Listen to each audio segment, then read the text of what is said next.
channel Mengatur Uang. Di video kali ini saya akan merangkum para investor independen di capital market atau di pasar modal menjadi 3 kriteria versi channel Mengatur Uang.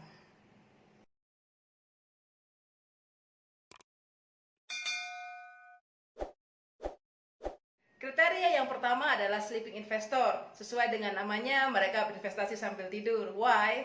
Dibilang sambil tidur karena mereka sudah menganalisa secara fundamental laporan keuangan daripada perusahaan, sehingga mereka udah nggak lagi sibuk-sibuk melihat pergerakan saham itu naik atau turun, karena mereka sudah mematok bahwa target-targetnya adalah sekian. Dari hasil analisa fundamentalnya itu, mereka kan juga mengecek laporan keuangannya, lalu mereka juga ngecek kinerjanya, direksinya. That's why mereka yakin bahwa perusahaan ini adalah perusahaan yang sehat, yang nantinya akan bertumbuh. Dengan adanya pertumbuhan daripada profit perusahaan, maka sahamnya pun ikut akan meningkat.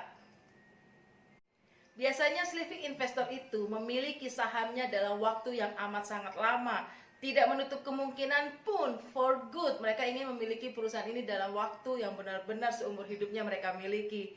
Ya, karena tadi itu mereka sudah yakin atas analisanya dari laporan-laporan keuangan yang mereka baca. Secara keuntungannya, dari capital gain-nya pun akan berkali-kali lipat. Bukan berapa persentase lagi yang kita bicarakan, tapi berapa kali lipat dari modal yang waktu pertama kali dia beli saham. Dan yang kedua, karena value-nya yang begitu besar, bahkan mungkin karena lamanya mereka terus menyimpan uangnya untuk membeli saham, that's why dividennya pun benar-benar gila besarnya.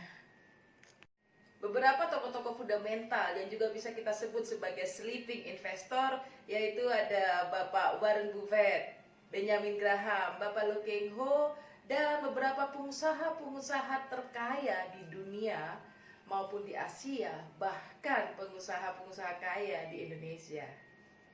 Dan ada salah satu tokoh muda sleeping investor di Indonesia, yaitu Bro Andika Sutoro Putra. Hai Bro Putra, saya menyapa dari channel saya Mengatur Uang.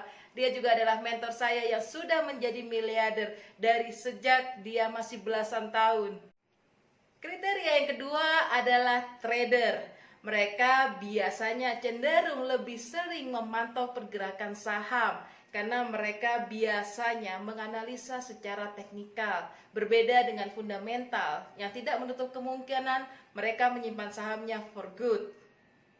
Dan yang ketiga adalah gambler atau main saham. Biasanya mereka itu membeli atau memiliki saham karena berdasarkan ikut-ikutan. Ya, kata orang kalau beli saham ini nanti akan naik. Kata orang gak lama lagi ini akan booming. Jadi kita bisa mendapatkan capital gain berkali-kali lipat. Ya, itulah gambler atau main saham. Yang mereka terkadang tidak memiliki sama sekali bagaimana analisa fundamental, bagaimana cara menganalisa secara teknikal. Well, apapun kriterianya, menurut saya kalau kita ingin menjadi sukses sebagai investor independen di pasar modal ataupun capital market, poinnya cuma satu, yaitu bagaimana kita mendisiplinkan diri di dalam mengatur uang. Lagi-lagi itu menurut saya. Bagaimana menurut Anda? Silakan komen di bawah ini supaya kita saling berbagi.